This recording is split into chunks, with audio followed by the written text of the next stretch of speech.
pendekar di Betawi. Saya dari kelas 45. Dahulu di Betawi ada seseorang pendekar bernama Pitung. Ia adalah anak dari Bang Piun dan Bo Mina. Bang Pitung pun disering dengan panggilan Bang Pitung. Bang Pitung adalah pendekar yang baik hati, patuh kepada agama, dan selalu menolong sesama. Bang Pitung pun memiliki kesaktian yang luar biasa. Ia tak mempan ditembus senjata. Tetangga-tetangga Bang Pitung hidup serba kekurangan. Bang Pitung pun merasa iba. Apalagi orang-orang yang kaya justru semakin kaya tanpa mempedulikan rakyat yang miskin. Aku harus melakukan sesuatu untuk masyarakat, ucap Bang Pitung. Hati si Pitung geram sekali. Sore ini si Pitung melihat kesewenang-wenangan para centeng Babah Liem. Babah Liem atau Liem Tijong adalah tuan tanah di daerah tempat tinggal si Pitung.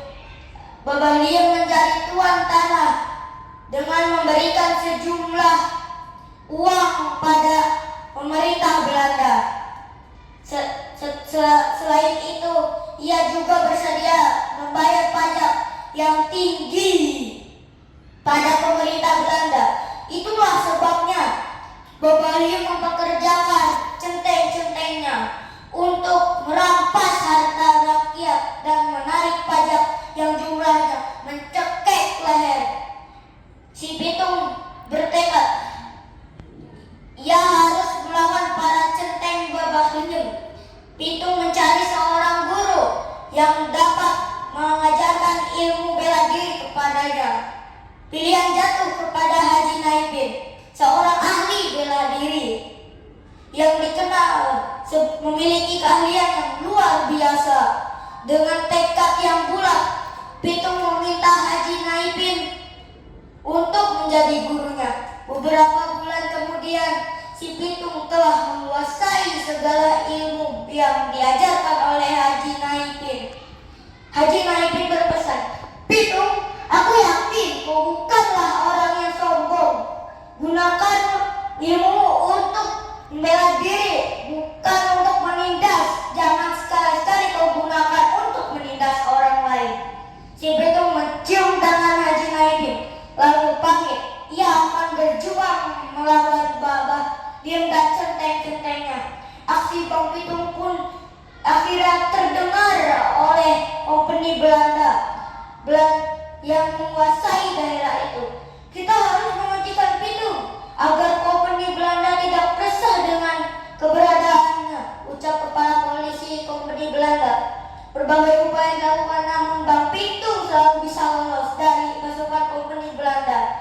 Berkali-kali kompeni Belanda mencoba menembaknya, tapi Pitung tak terluka sama sekali. Kepala kompeni Belanda hampir putus asa.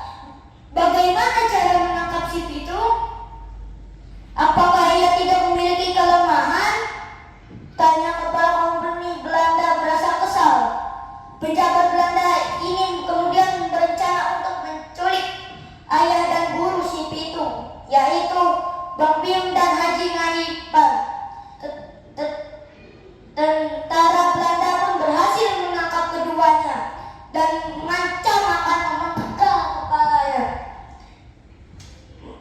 mereka jika Pitung tak juga menyerahkan diri. "Hai Haji Naipin, kamu akan mati karena kamu telah mengajari Pitung ilmu-ilmu untuk melawan kebijaksanaan kami," si Karunia yang marah sekali saat itu. Haji Naipin terdiam. "Kamu juga, Piun, kamu akan mati sia-sia. Sekarang ini kamu akan aku penggal jika anakmu tak kunjung menyerahkan diri," ucap pejabat Belanda yang satu ini. Kabar ditangkap Haji Naipin dan ayah si Pitung akhirnya terdengar oleh Pitung dan pengikutnya. Namun Pitung tak serta-merta menyerahkan diri kepada Belanda. Ia memilih mengirimkan surat pada penjabat Belanda tersebut. Ia meminta agar guru dan ayahnya dilepaskan. Belanda pun tak kalah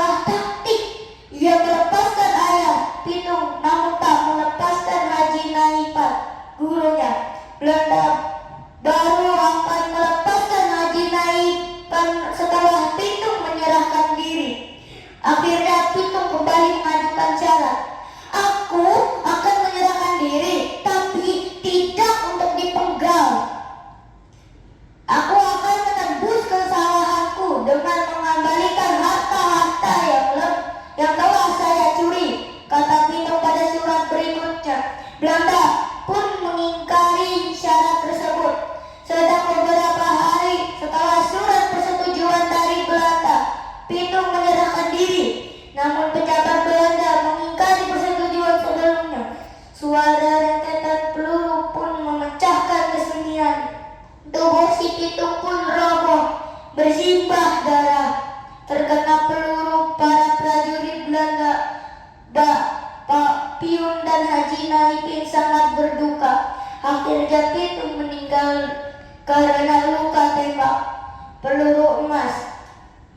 Mereka membawa pulang jenazah si Pitung, kemudian menguburkannya berkat jasa-jasa banyak sekali orang yang mengiringi pemakaman dan mendoakan meskipun ia telah tiada. Si Pitung tetap dikenal sebagai pahlawan bagi rakyat Cilata. Assalamualaikum warahmatullahi